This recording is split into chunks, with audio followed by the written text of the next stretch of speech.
Hello, hero. Chris Witecki here with a special announcement. As you well know, your birthday is coming up. And you may not know that I do birthday reading specials.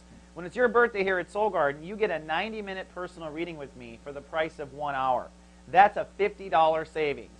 And I'm coming to you a little early because if you would like a birthday reading, now is the time to book it, especially if you want your reading on your birthday. So if you're interested in booking your Aries birthday special, you can come down to livelovebe.tv. You'll get information on a reading. By 1 hour, you get 90 minutes. Or if you have questions, email us at readings@soulgarden.tv. It's going to be a dynamic year for the Aries with money and message. And it's time to get out there and make it happen.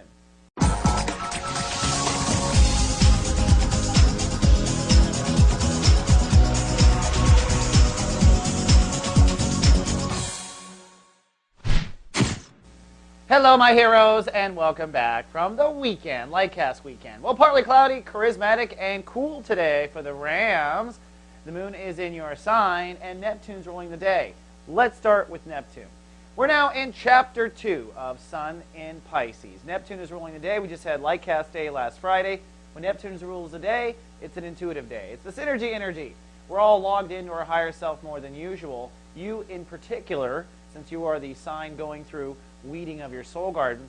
So today you're probably a little bit out of it to some degree. I think you're capable of being present, you're capable of being really charismatic, but there's a lot going on in the background subconsciously. So be careful operating, heavy machinery. And when Neptune rules the day in Chapter 2, it's time to really intuit and ask our higher self those difficult questions. So now here as we move in Chapter 2 this week, it's time to create those solutions and manifest a weed-free garden. You might be hung up on one of these issues. You might not be sure on who to go to. You might not be sure on what the next step is. That is where you want to intuit, okay? And if you're manifesting this particular transit with soulmates or past life karmic relationships and you don't know what to do, ask your higher self. One easy tool I do is I ask a question to myself and I sit quiet. If I get a good feeling, that's a yes. If I get a dark feeling in my stomach, that's a no. And you might do that a series of times today. Today is also an excellent day to meditate, to do yoga, to exercise, or do any spiritual practice that you enjoy. Now, zipping to that moon. Your emotions have been fused with your ego. They're kind of on autopilot. Sunny, charismatic, and cool is my official prediction for the day. Your emotions and ego are working on the same team.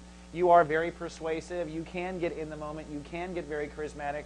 And you might get called into soul service, which is where you have to go there and be a hero for someone in distress. And there is a subtle tug-of-war going on today. That moon in Aries is opposing Saturn retrograde in Libra.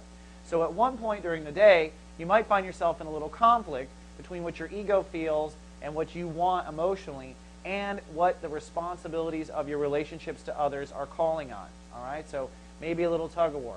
Difficult to say which is right, but you likely have to change your position in your relationships since that is Saturn and it is retrograde. It's time to make some new considerations. So see how your weeds might be playing into that relationship issue. And it's Monday. We have Julie Zipper's meditation vibration back and on a Neptune day. How cosmic is that? Today, Julie is going to talk about infinite intelligence, how we can log into the universe and download any information we want, especially on a Neptune day. See what Julie is talking about and take her guided meditation. She is live everywhere, Soul Garden streams. All right, my heroes, that's all I have for today, but tomorrow, some interesting news about Jupiter. Until then, live, love, be. So God.